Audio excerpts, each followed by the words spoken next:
Okay, good afternoon. Thank you so much for being here on time. We begin in 5 minutes after our expected time.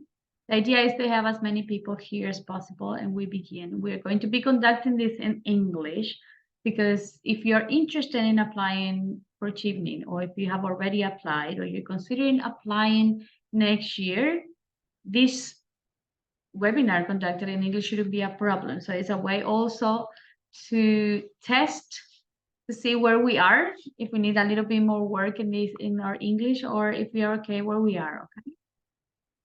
Let me allow more people to come in. Okay. Thank you so much, Giselle, for opening your camera. Hi. I see familiar faces. I see also some new faces. Hi, Belen. Okay. Thank you for opening your cameras. Okay, I'm pretty sure you have some a piece of paper and a pen to write down the questions that you will be having as we are talking, so that by the end we will have a question and answer session so that you can actually elaborate your questions and we can chat about them. Okay, so I just don't want you to forget them, so please make sure you have paper and pen with you. Okay. Some of you, when you register for this webinar, have already posted your questions, which I promise you I'll be addressing.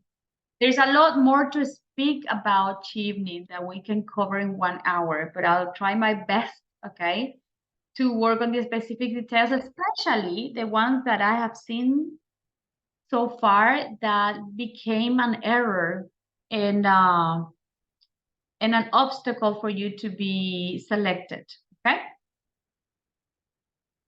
So please keep your microphone off at all times. Okay, your camera is on if possible.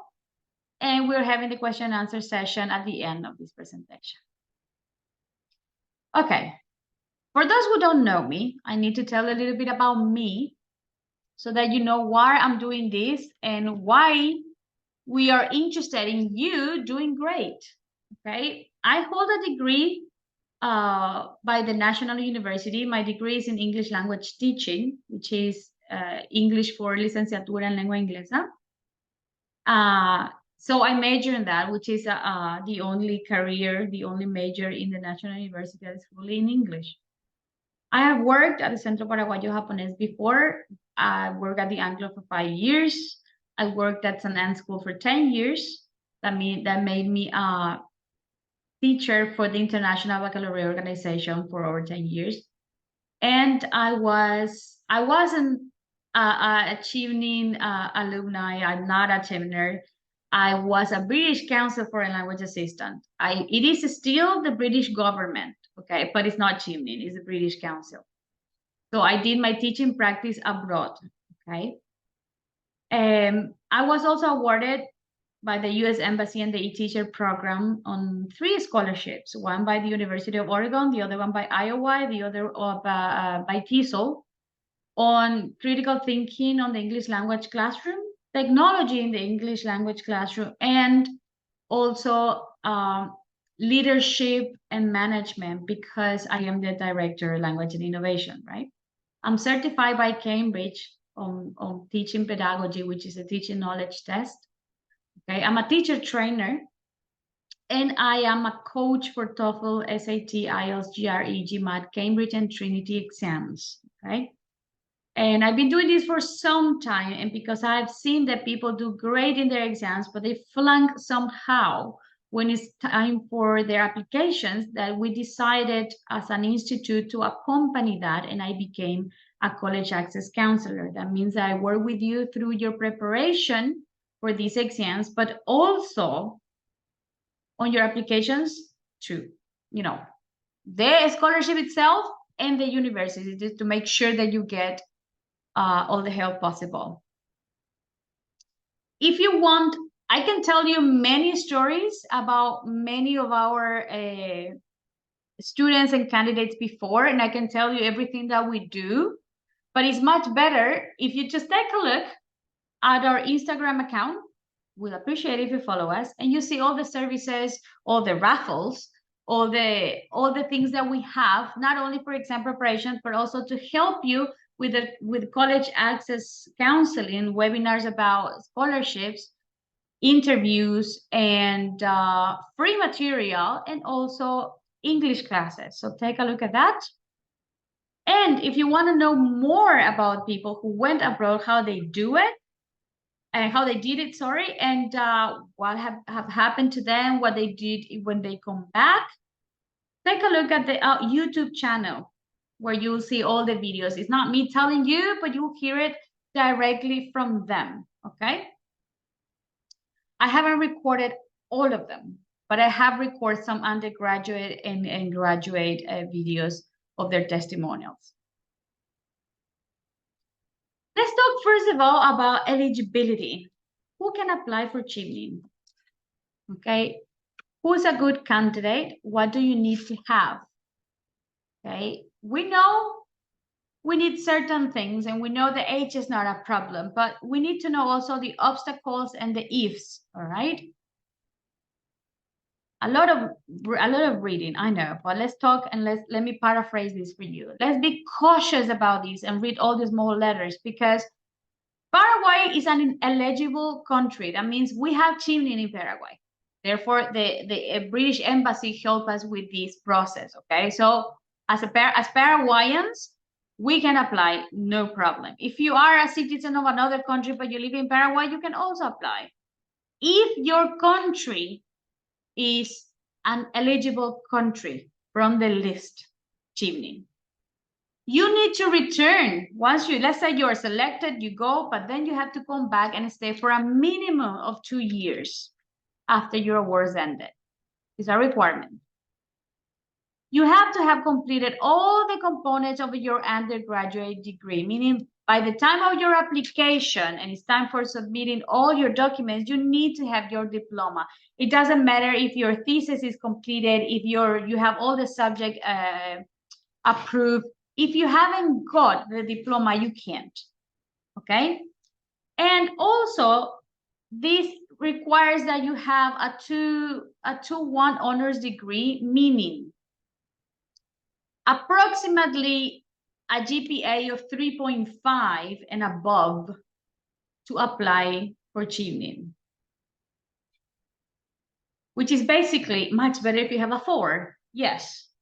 But remember, this is one of the components that you need. It's not the only component. Teacher, I have 3.4. Is that a problem? It's not ideal. Okay, it's not ideal. But let's see the rest of your profile. Okay, sometimes the advantages in your profile outweighs that GPA, and it explains. Remember that we live in a country where we study and work at the same time. Okay, so our grades and our scores are directly linked to the amount of work sometimes that we have, or our working hours, okay? So there's a lot to consider, not only that. You need to have at least 2 years of work experience. This is a filter, okay? We talk about what implies work experience, but if you have recently graduated and you only had an internship, you haven't really worked yet, you can apply. Don't. Talk to us, schedule a meeting with us. We'll create a calendar with you. We'll help you find what you need and then apply what is time. But don't waste an opportunity knowing that without work experience, you will not be selected. Then we also, Chevening also considers that you might get the Chevening scholarship, but if you don't have the 3 different eligible UK university courses, you cannot receive an unconditional offer. I mean, Chevening can say, okay, we'll give you this conditional offer, right? Present to us the unconditional offer of these universities, of these institutions, and we'll change our offer to unconditional, and we all set. I've seen people lose the scholarship for not having the conditional offer, the unconditional offer of the university, because they left it for the very last minute and they didn't receive the offer for the university. They got Chevening, but they didn't get the university and they lost. Okay? Very important. You need to come back to your country and remain for at least 2 years. If you don't do this, it's considered a breach in the contract, in the scholarship condition. Okay? Because the idea is that you come back and apply your acquired knowledge to your country. If you don't do that, you could be liable to pay back what it was invested in you. Okay? They will not force you to come back. That's a different thing, because that had to do with your visa, right? But we're talking about the scholarship itself, and what it was invested in you was part of a contract to come back to your country and apply the acquired knowledge.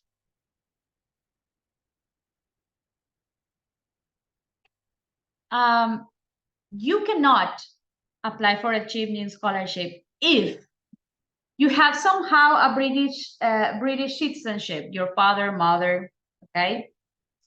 And if you are a refugee, you can apply, sure, but it has to be a refugee. You have to be a refugee and have hold refugee status from a Chevening eligible country. If your country where you're coming from is not a Chevening eligible country, then you can't. But the problem is not the status of refugee. The problem would be that your country is not eligible. Okay. Then, if you worked as an employee, a former employee, or you had a relative that worked as an employee of His Majesty's government, and you say it's not a problem.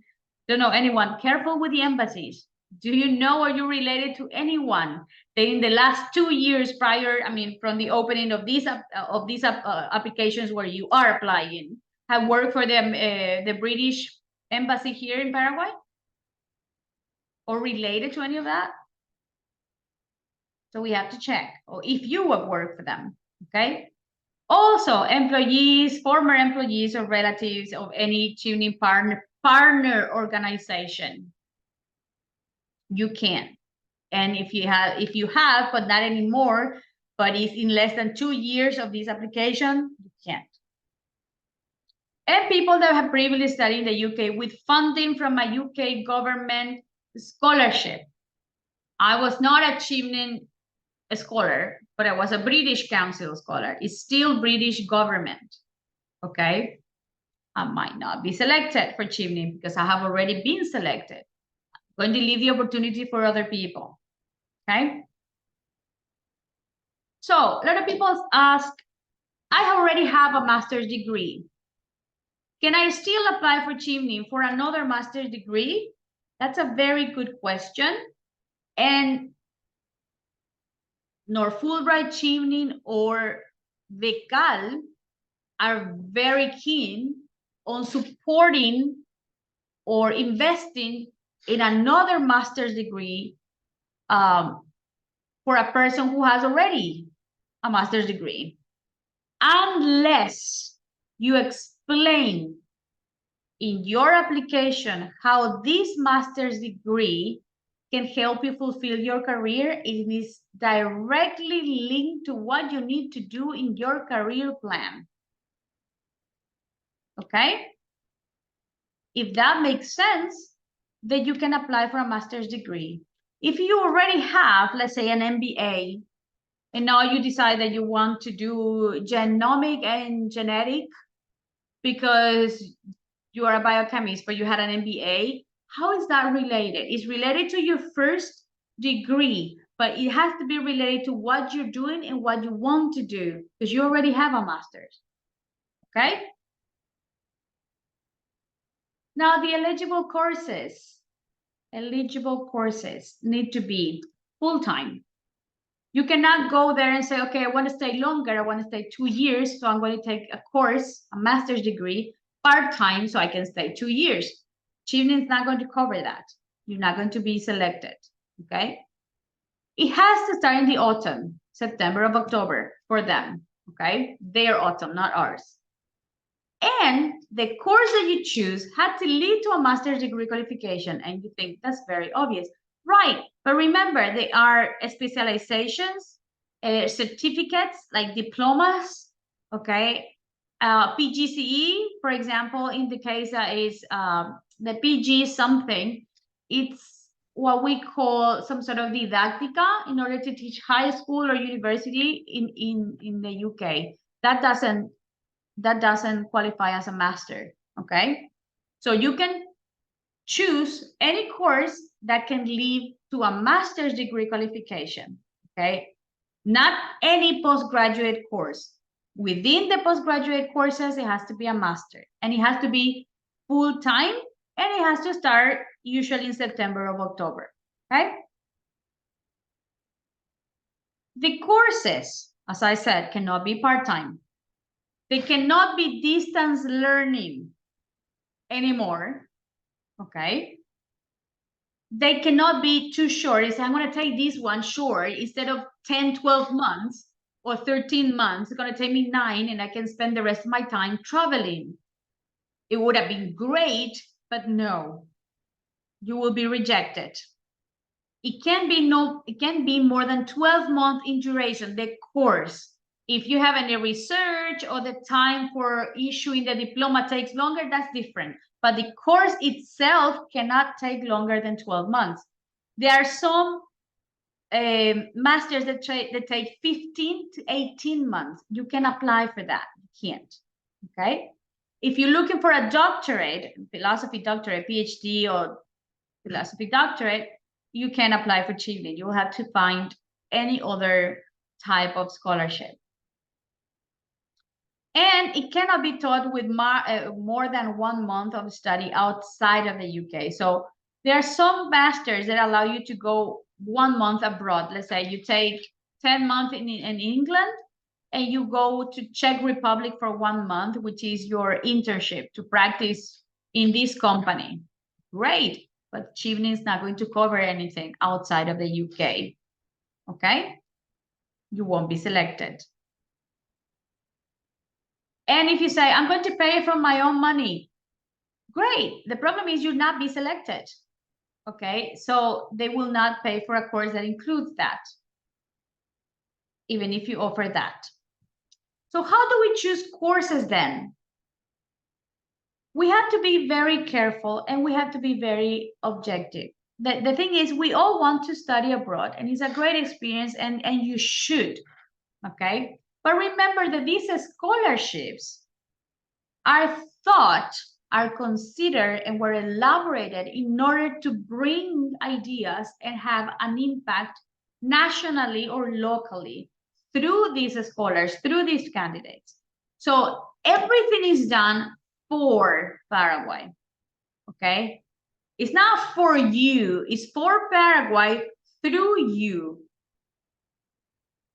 So we need to consider, and this is key, and I've seen a lot of people that are not selected because they don't consider this. Or they don't know, okay? And it's all right not to know, but I'm telling you now, please write it down. Your program, your master should be relevant for the country. And I know sometimes it is, but if you don't show it and you don't explain that in your application, in your essays, in your career plan, in your statement of purpose, then there's no way we could see that. We will know. Your program should respond to a problematic situation in the country. But we're not playing heroes. You cannot say, I'm going to solve poverty and eradicate poverty from Paraguay. You can't do that on your own. Okay, so we need to work. What's the problematic besides poverty or beyond poverty? Education, students drop out, investment in education, the curriculum. If you're thinking about public health, within public health, okay, definitely is a problematic. But you want to go to the UK because you see that this and this and this policy is working for them, and you want to see how they did it and the process, and you want to come back and be involved in that. That's a thing. That will work. But we need to need that. The country, if the country needs that, if the country has a problematic situation that you can help tackle, then yes, be innovative, bring something new, choose something that is not the same thing over and over again. Let me give you an example. A lot of people want to take the MBA, right? Master in Business Administration. Too many, and you can do that here in Paraguay. Go abroad and do something that you can't do here, that we don't have here, that you could be one of the first that will come back and create the master here and direct it for the other people to follow. Okay? Be pioneering. Let's say, okay, teacher, I want to open the first DNA lab in Paraguay. Okay, that's pioneering. Be the first one. Because we sent all the samples to Buenos Aires and we wait a lot. Okay, that's pioneering, that's innovative. That will have a high impact, and you have to explain what's the impact. So basically, we need to understand, why does the country need this? What does the country gain from this? Because we know what you will gain from this. The experience abroad, the culture, the knowledge, we know that. And it will help you professionally in many ways. But what does the country gain through you? And why should the country, the state, in this case, the UK government, why should they invest on this idea, on this project? We cannot only say, I hope one day my dream is to do this. No, you have to have a project.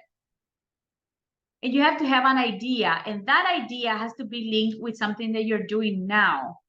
If I say, I want to work on technology and superior high school education, let's say, or technical education for students above 18, so they can graduate high school because they haven't, because of the pandemic or whatever. And I want to do that online. I have a project for that. Okay, great. What are you doing right now that shows me that you are interested in that, or that is valid? I've been teaching online for 15 years. I have this and I have that, and I've been involved in this project. What you are doing at the moment, your first degree, your master, and what you want to do when you come back has to be linked. There has to be an idea that connects, as I say, and again, your professional development, your education, and your career plan has to have an objective. It doesn't matter if your master is not exactly what you study. For example, a lot of people say, okay, I study biochemistry, but my master is public health. Sure, explain how.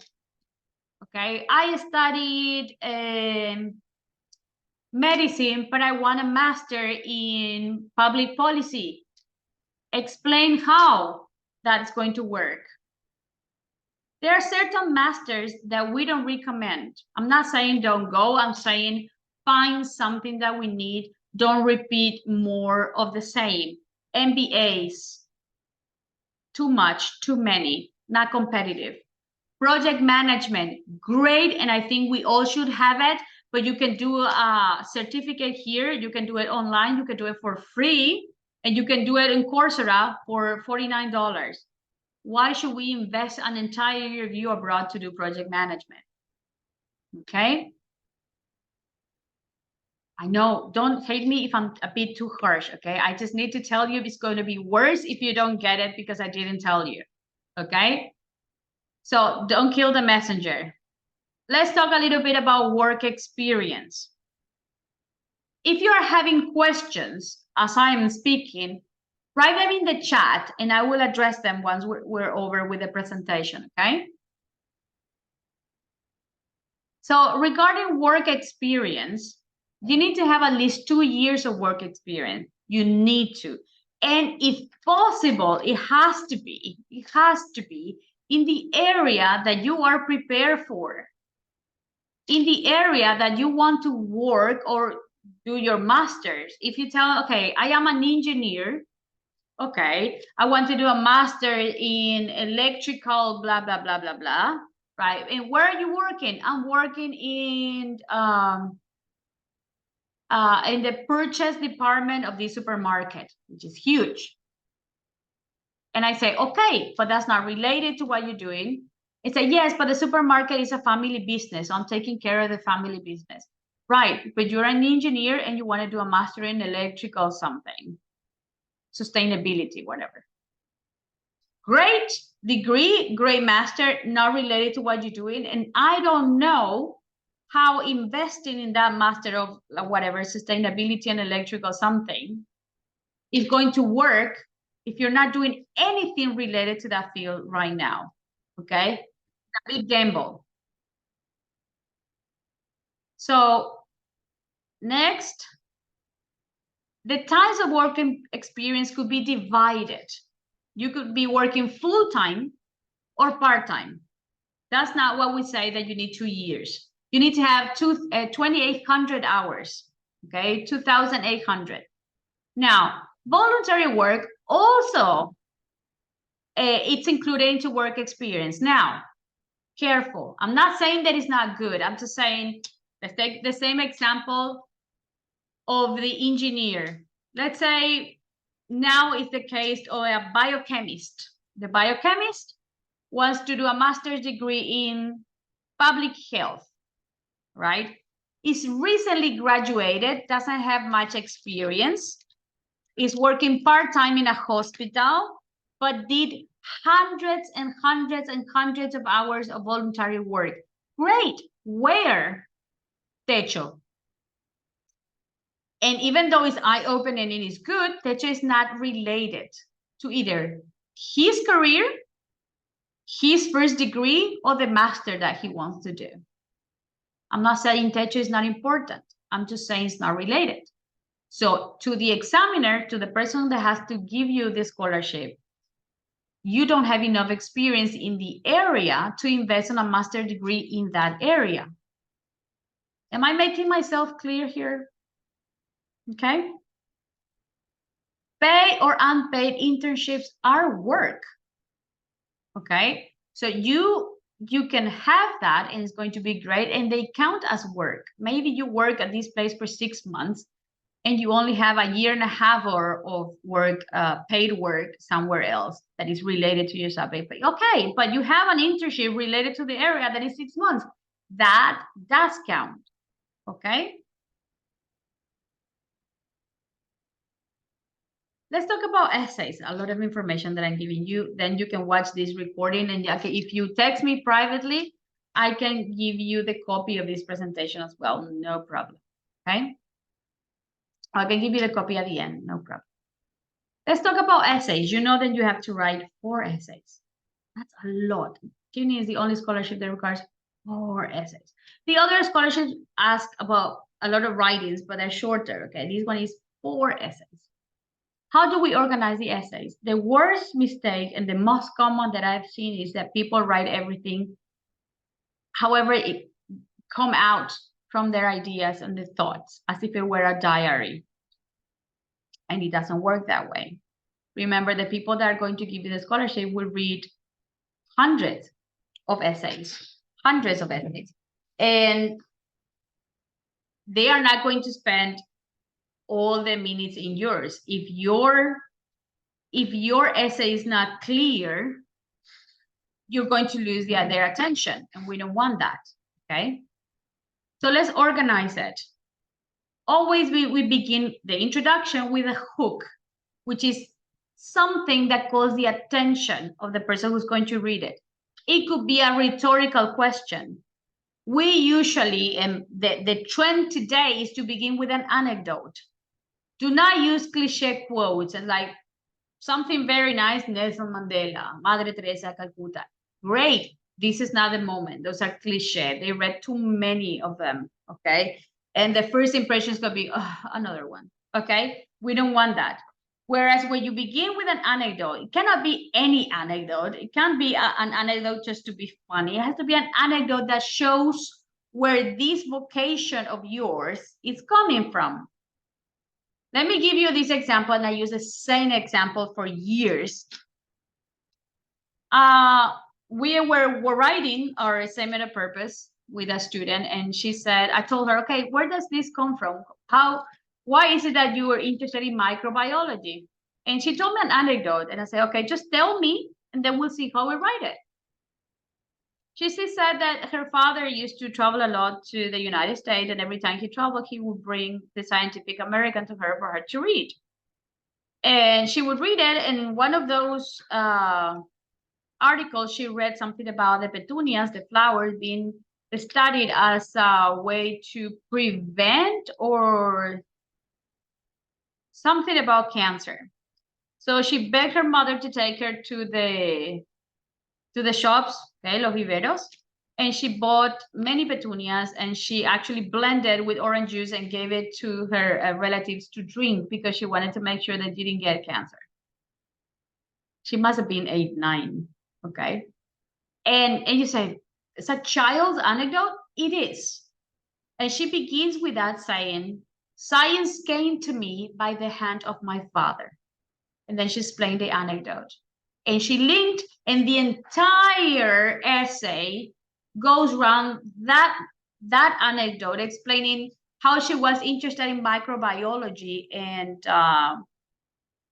strong heart diseases, okay, or diseases without cure, which is what she ended up doing, 30 years later.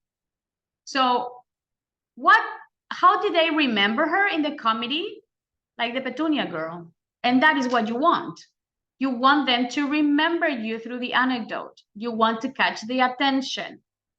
Think of the moment when you realize that was the career that you wanted.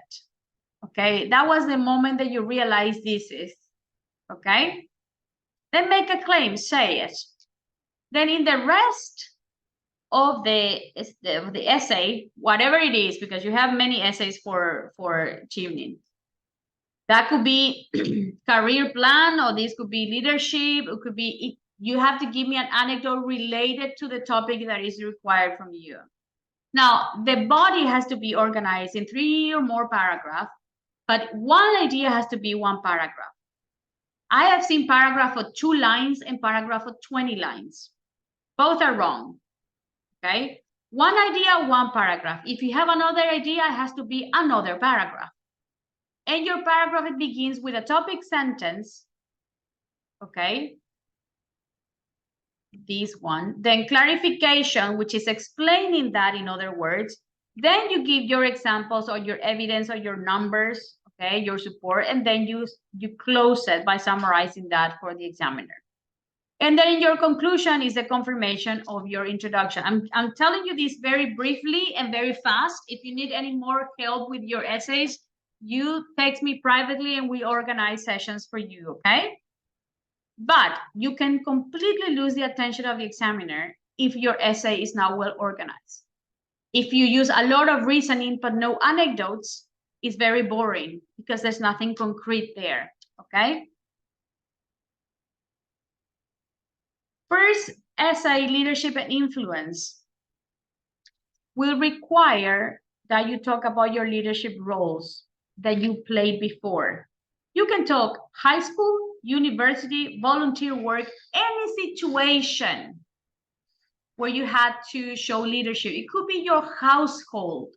Let's say you are the elder sister and you are in charge of everything for whatever situation in life that life has put you through, and show how you stepped in, okay?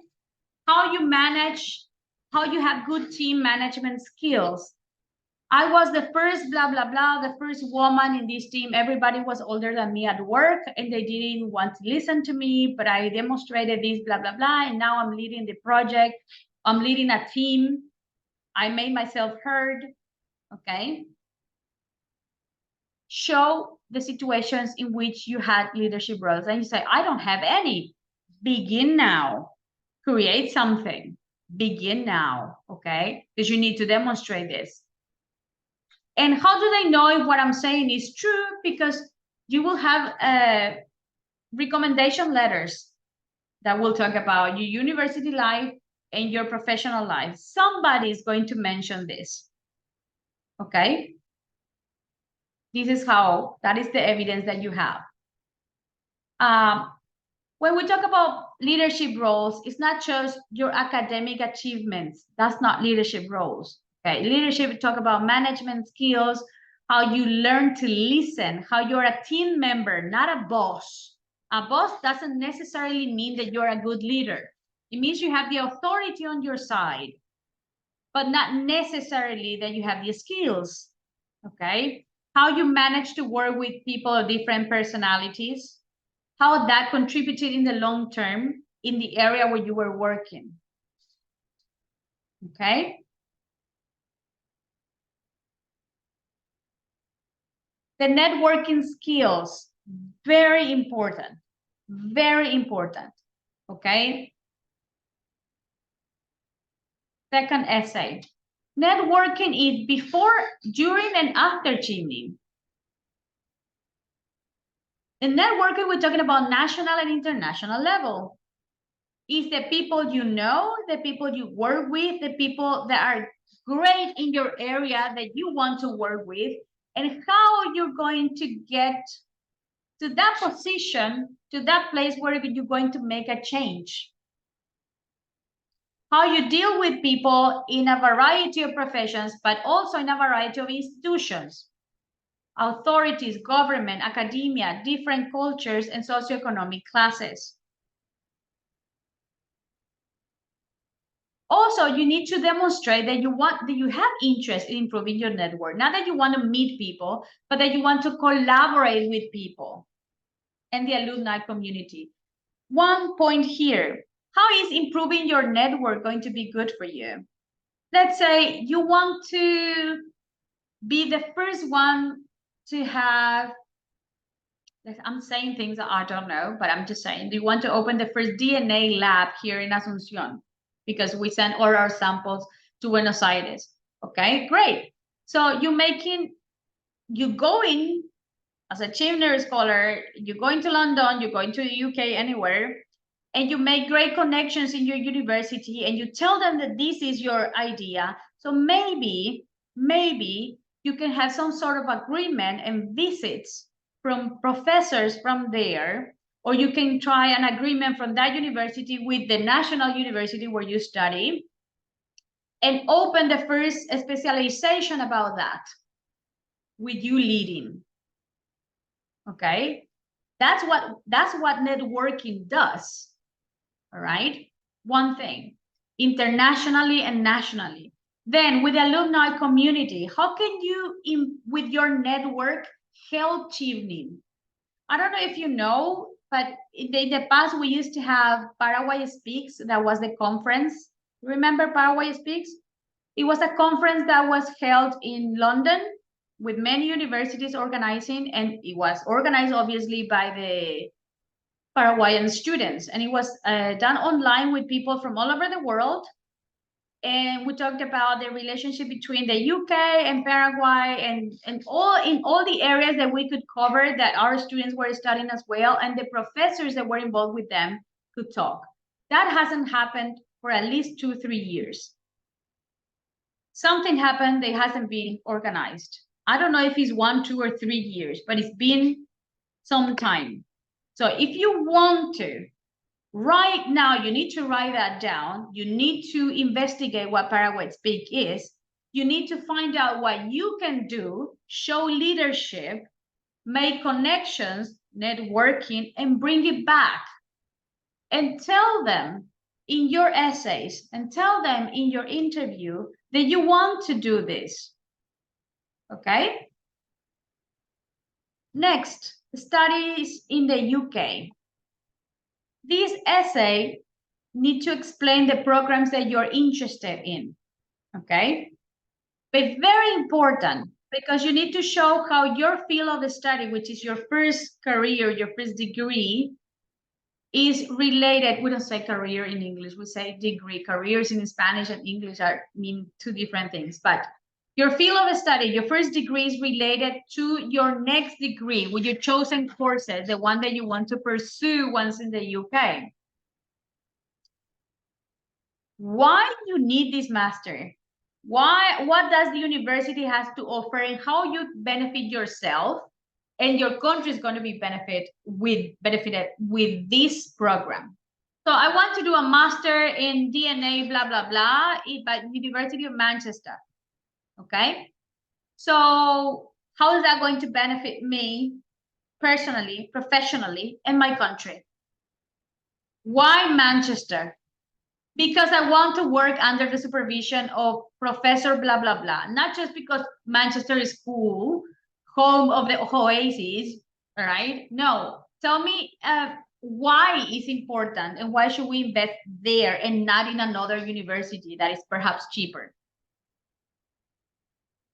Then mention your interest in cross-cultural understanding. It's not just the university and the master's degree, but also the life there. If you're studying public policy, you say, I want to go to the UK because I know that the public policies in education works like this. Public policy in health work like this. Public policy in housing and transport works like this. Is the application of what you want to study, how does it work in the country you want to go? So you're going to see it firsthand, okay? Of course, if you're an architect and you want to study heritage, of course, it's full of castles and full of history. Explain, that's the cultural thing that it has, not just studying in university, but the application in the country where you are going to be studying, okay? And all these have to be related. Future career plan essay, very important. And this is when the examiners decide if this is worth investing on.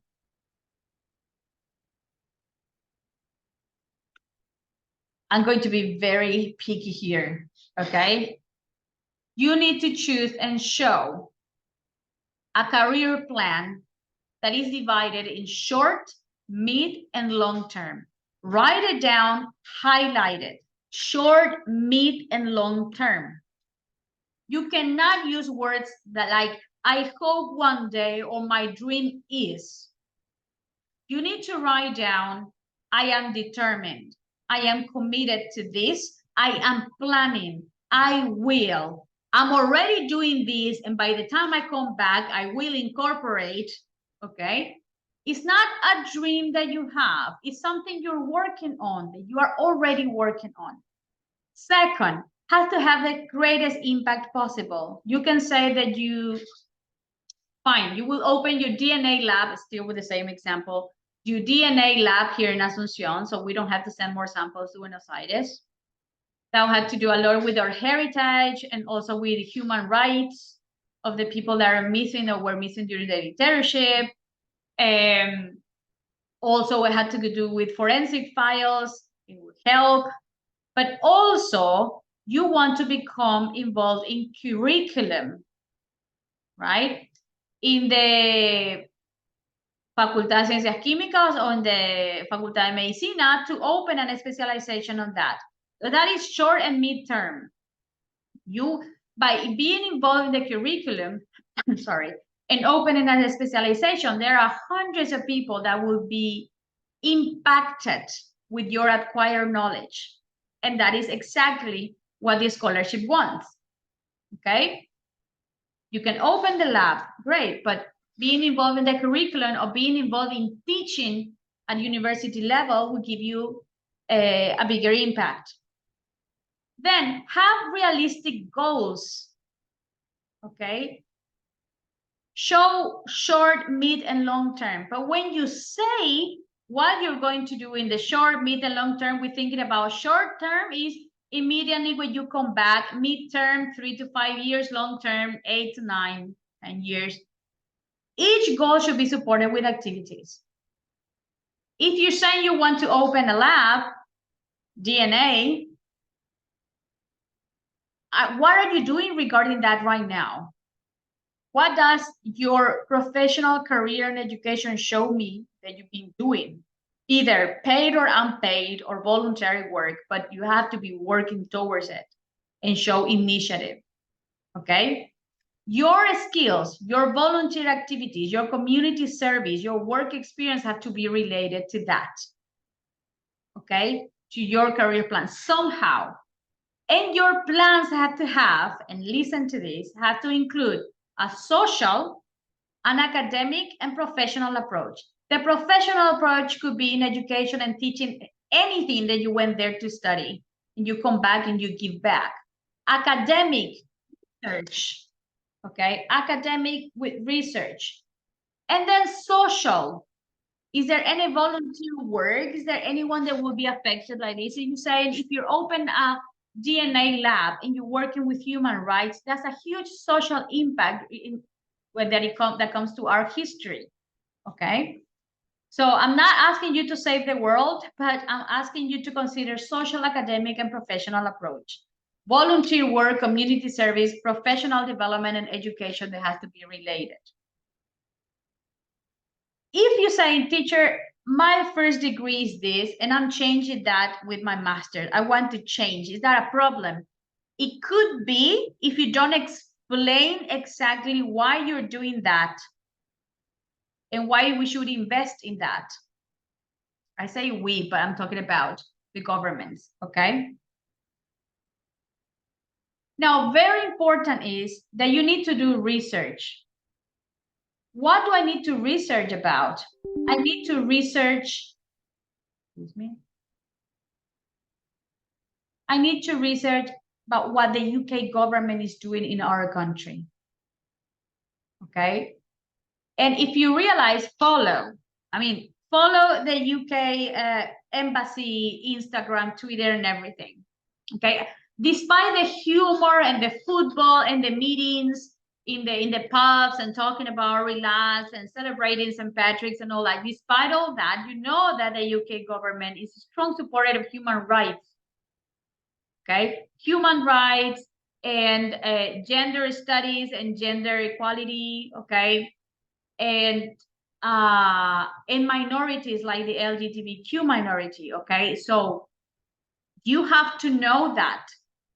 What are we doing in terms of agricultural or livestock that has to do with the UK? Do we export anything? Do we import anything? You need to find out, is there an agenda that needs to be achieved by 2015, 2030? What are the points there are in the diplomatic agenda for Paraguay from the UK? Find that out.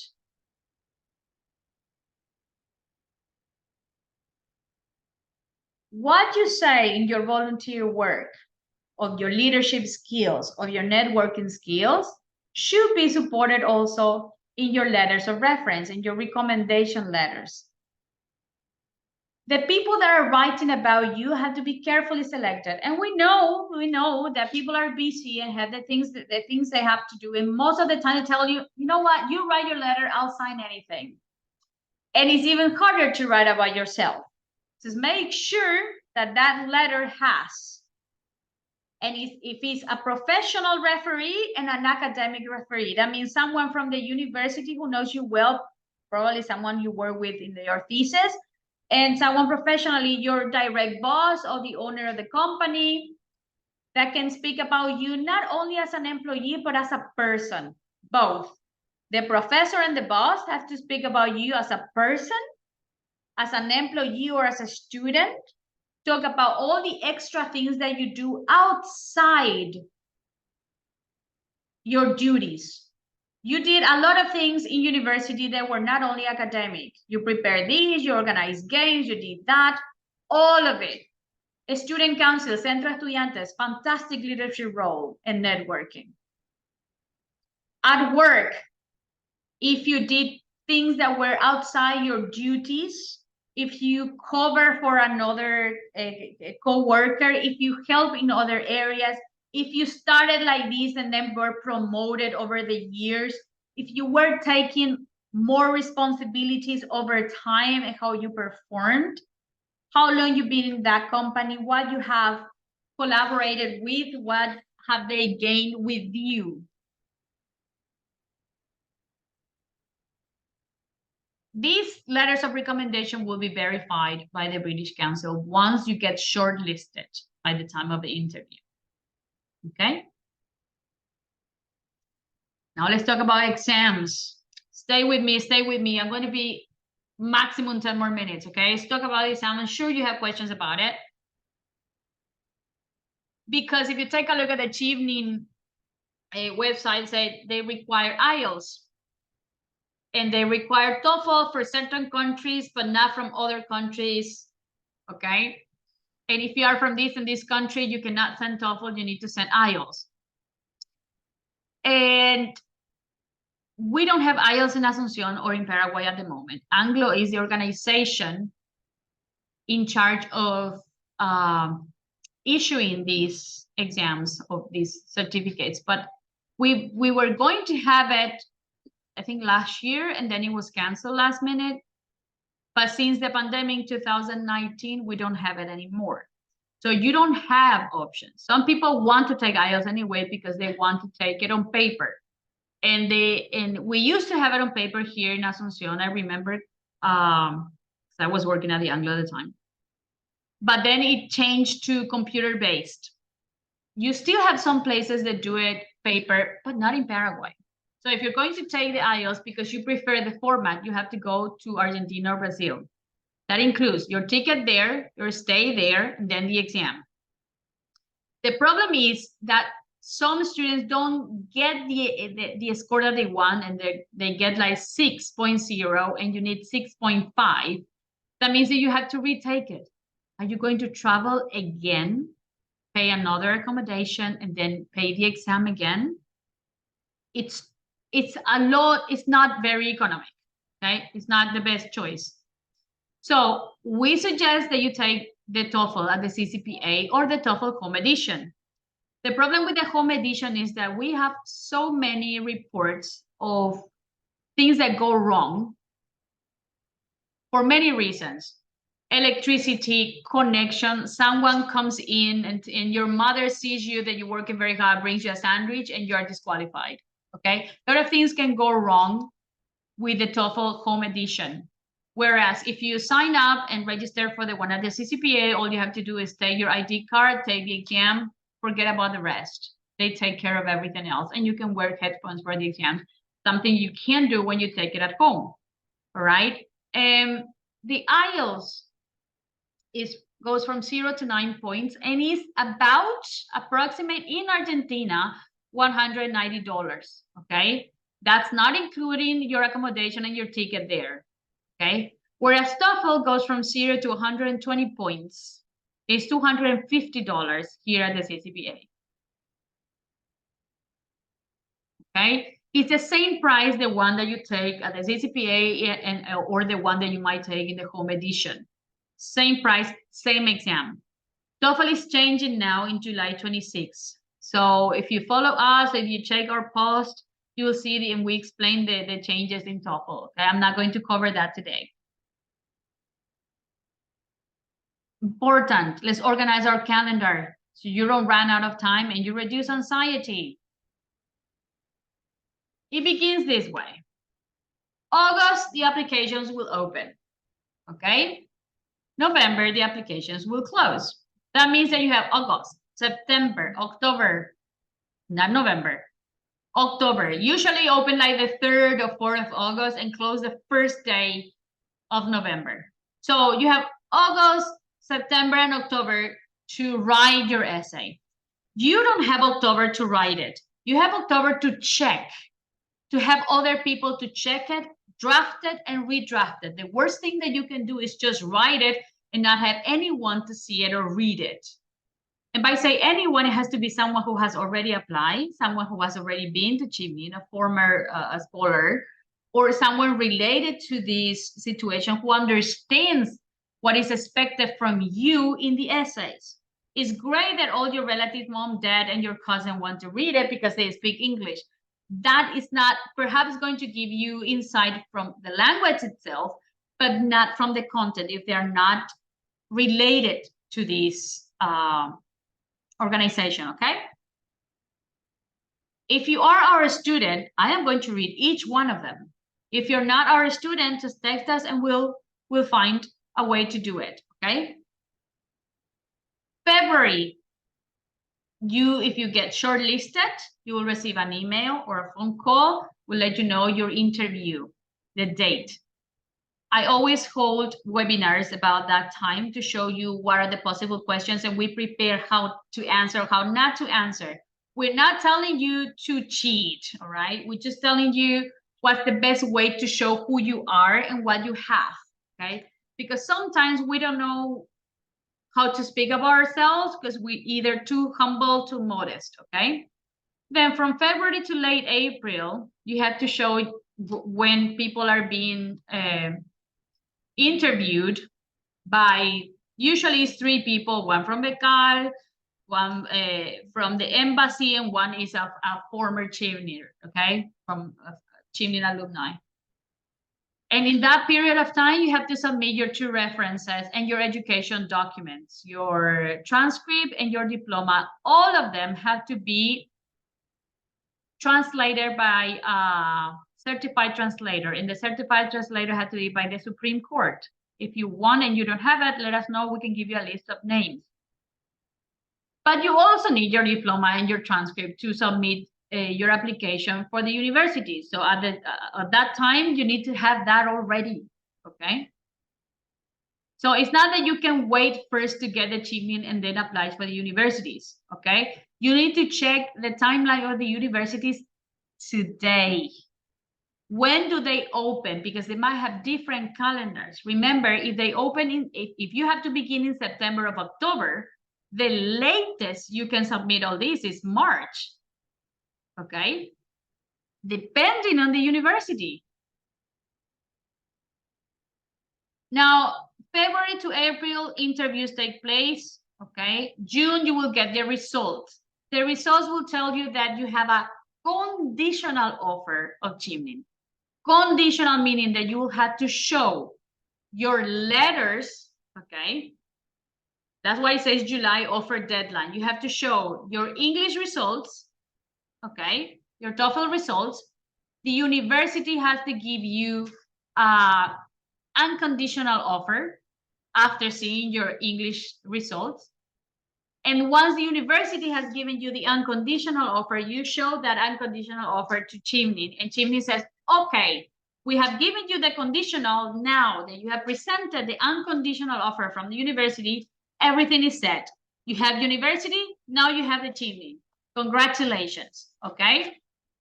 And then you begin preparing to go in September, because you will be traveling by then. So you get your visa done, your passport, everything. If you are, remember that getting a visa, it takes some time. So whenever you plan for a visa, you ask for it's called multi-entrance visa. So you can travel also while you're there. If it's only one entrance visa, you can go to the UK, but you have to stay in the UK until you come back to Paraguay. If it's multi-entrance, you can, in your holidays, you can travel France, Spain, and go around a little bit, okay? Multi-entrance visa. Now, this is very important. Finish your essays, September, October. Have someone read them, draft and redraft. Practice for interviews in February or before that. Have all your documents ready February to late April. You have your last chance to take the TOEFL February, April. But if you have already taken your TOEFL and you haven't achieved the grade that you want, okay, you have until then. But if you're going to leave until February to April to take it for the first time, it's very tricky. Let's say you're applying to Oxford, Manchester, and I don't know, York, and they require 100. And you don't know how you're going to get your TOEFL. The best thing that you can do is first take your TOEFL before you apply to universities and before you apply to Chevening. So you know what university to apply. Let's say, oh, teacher, I got 95. 95 is fantastic, but 95 is not Oxford. Either you prepare with more time for 100, great, or you apply to another university that will accept you with 95. Okay, but if you apply only to universities that accept 100 and you don't get there, you might lose everything by taking your TOEFL at the very last minute. Usually you need to apply to 3 universities Reach, target, and safety. One that is a little bit about your requirements, which is your reach, your dream. The second is target, where you fulfill all the requirements. And the last one is safety, which you actually, the requirements are actually below your profile. It's a safety option, okay? That's it from me. So thank you very much for staying up to here. And I want you to follow us, please, on Instagram, Twitter, Facebook, so that you can learn about our webinars, understand our services, get the raffles, okay, and have access to all the free material that we give. So it's time for your questions. I'm going to read here, and I'm going to stop sharing. So I'm going to answer first the questions that I have in the chat. Is that okay? And if you can open your cameras, it would be great to answer the questions to people that I can see. Santiago was asking me, hello, Santiago, where are you? He says, if my degree is from Brazil, does it require any additional documentation? It requires your transcript and your diploma, right? It has to be recognized here in Paraguay, yeah? And if I also have a master's degree with GPA, applies. The GPA is for your first degree, okay? The GPA is for your first degree, because you're applying for that. You need to explain how your master is related to your first degree. And if your first degree from another country, that's not a problem. If you are a citizen from an eligible country, that's not a problem. Okay? Any other question, you can raise your hand, or you can just open your camera and pull out. Okay, hello, Miguel. Hi. Hello, teacher. What can we do if we plan to do a shift in our career? I study architecture and I want to study visual anthropology, but we don't have any program here in Paraguay. So what can I do to strengthen my profile for the interviews? Become involved with something in that area today that justifies that.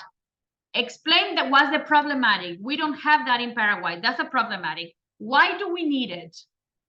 First of all, then become involved with something related to that today, so as to push the need to train you for that, so you can come back and continue that work. Okay, become involved today, paid or unpaid. That's my strong recommendation. But also need to present the problematic and explain why we need it. Any other questions?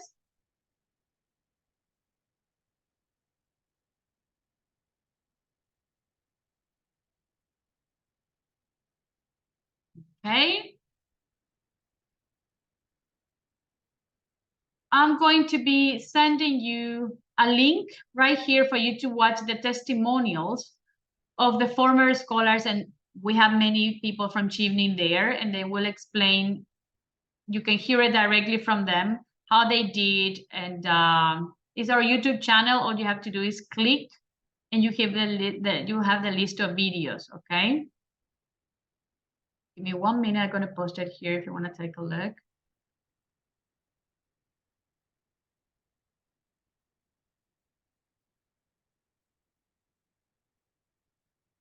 One second. If you have any other question, you don't want to talk, just post it in the chat and I'll be addressing them in a second.